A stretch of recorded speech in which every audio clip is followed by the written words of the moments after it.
गणतंत्र दिवस की शुभकामनाएं। आपको एकजुटता, विविधता और भारतीय होने की भावना से भरे दिन की शुभकामनाएं। भारत 26 जनवरी 2024 को अपना 75वां गणतंत्र दिवस मनाने के लिए पूरी तरह तैयार है।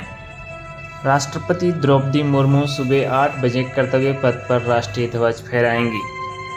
फ्रांस के राष्ट्रपति इमैनुअल मैक्रोन, जो 75वें गणतंत्र दिवस के मुख्य अतिथि हैं, वे गणतंत्र दिवस परेड 2024 में मुख्य अतिथि के तौर पर शामिल होंगे। इस वर्ष की थीम विकसित भारत और भारत लोकतंत्र की मातृका, भारत लोकतंत्र की जननी। 26 जनवरी 1950 हर भारतीय के लिए एक ऐतिहासिक दिन है। इस दिन भारतीय संविधान लागू हुआ और भारत एक गणराज्य बना। आइए जानते हैं संविधान से जुड़ी 10 बातें।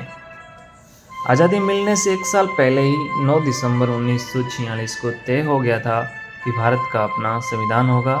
इसके लिए संविधान सभा बनाई गई थी। इस सभा में कुल 284 सदस्य थे, जिनमें से 15 महिलाएं थीं।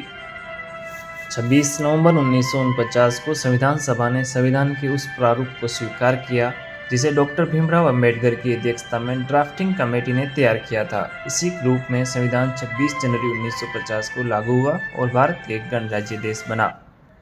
2 साल 11 महीने और 18 दिन तक चली संविधान सभा की बैठक के बाद 26 नवंबर 1949 को संविधान सभा ने भारत के संविधान को मंजूरी दी थी।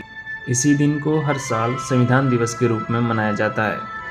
26 जनवरी 1950 को संविधान लागू होने के साथ ही सुबह 10:18 पर भारत गणतंत्र बन गया था और ठीक 6 मिनट बाद यानी 10:24 डॉक्टर राजेंद्र प्रसाद ने राष्ट्रपति पद की शपथ ली थी। भारतीय संविधान की मूल कॉपी को प्रेम बिहारी नारायण रायजादा, भारतीय कैलीग्राफर ने इटैलिक स्टाइल राइटिंग में हाथ से लिखा था, जो कि दुनिया का सबसे लंबा संविधान है। भारतीय संविधान मूल रूप से हिंदी और अंग्रेजी 2 भाषाओं में लिखा गया था।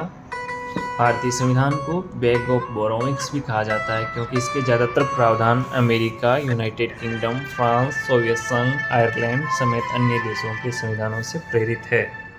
संविधान के पहले ड्राफ्ट में करीब 2000 संशोधन किए गए थे और 1950 से अब तक इसमें 105 संशोधन किए गए हैं। भारत के संविधान की प्रस्तावना में 2 शब्द सेक्युलर और सोशलिस्ट 1976 में आपातकाल के दौरान जोड़े गए थे। इसके लिए 42वां संशोधन किया गया था। भारतीय संविधान में वर्तमान समय में केवल 470 अनुच्छेद, 12 अनुसूचियां और 25 भागों में विभाजित है, परंतु इसके निर्माण के समय मूल संविधान में 395 अनुच्छेद, जो 22 भागों में विभाजित थे, इसमें केवल 8 अनुसूचियां थी। भारतीय संविधान सभी भारतीयों को 11 मौलिक कर्तव्य और 6 मूल अधिकार प्रदान करता है। Thank you.